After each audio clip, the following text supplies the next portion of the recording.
एक समय की बात है।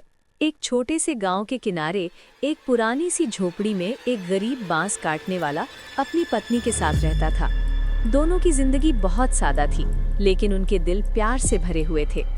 हर सुबह वो आदमी जंगल जाता, बांस काटता और शाम को घर वापस आता।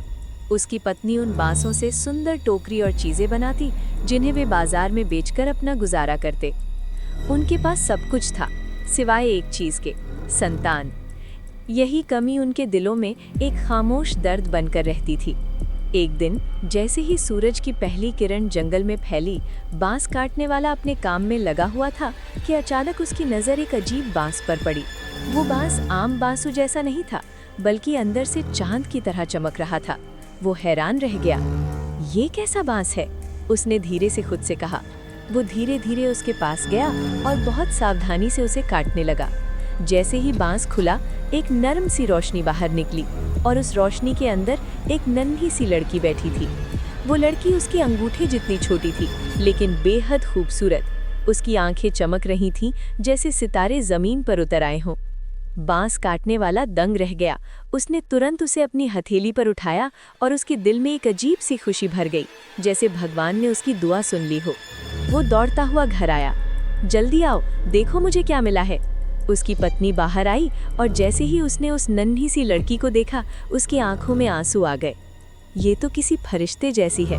हम इसका नाम बिस्मा रखेंगे, दोनों मुस्कुराते हुए बोले।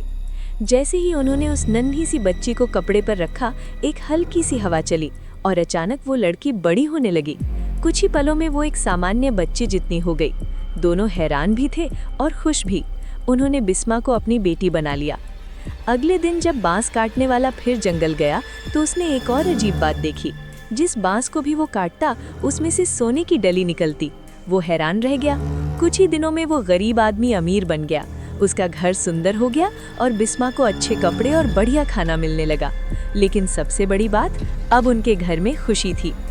समय तेजी से बीतता गया और बिस्मा भी तेजी से बड़ी होने लगी।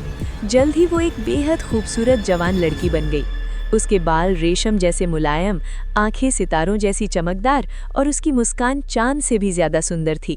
उसकी खूबसूरती की चर्चा दूर दूर तक फैल गई। गांव के लोग उसके बारे में बातें करने लगे। वो लड़की कौन है? कहाँ से आई है? जल्द ही बड़े बड़े अमीर लोग, राजकुमार और ताकतवर आदमी उससे शादी करने के लिए आने लगे। लेकिन बिस्मा का दिल नहीं मानता था। वो अपने माता पिता को छोड़ना नहीं चाहती थी। आखिरकार उसने एक तरकीब सोची। उसने हर आने वाले को एक नामुमकिन काम दिया।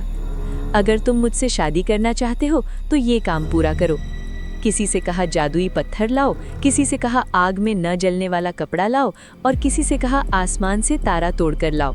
सब लोग गए, लेकिन कोई भी सफल नहीं हो सका। एक रात बिस्मा खामोशी से खिड़की के पास बैठी चांद को देख रही थी। उसकी आंखों में आंसू थे। उसकी माँ ने आकर पूछा, बेटी क्या हुआ? बिस्मा ने धीरे से कहा, मैं इस दुनिया की नहीं हूँ, मैं चांद की दुनिया से आई हूँ और अब मेरा समय आ गया है कि मैं वापस जाऊँ। ये सुनकर दोनों का दिल टूट गया। कुछ दिनों बाद आसमान से एक चमकती हुई रोशनी नीचे आई।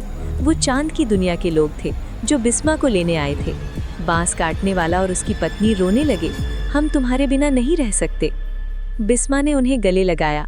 आपने जो मुझे प्यार दिया है, वही मेरी सबसे बड़ी खुशी है। उसने एक छोटा सा तोहफा दिया, एक चमकता हुआ मोती। जब भी आप इसे देखेंगे, आपको मेरी याद आएगी। फिर वो रोशनी में लिपट गई और धीरे धीरे आसमान की ओर उछने लगी। वे दोनों उसे देखते रहे जब तक वो चमकते हुए चांद में गुम नहीं हो गई। सच्चा प्यार कभी खत्म नहीं होता, चाहे दूरी कितनी भी क्यों ना हो जाए।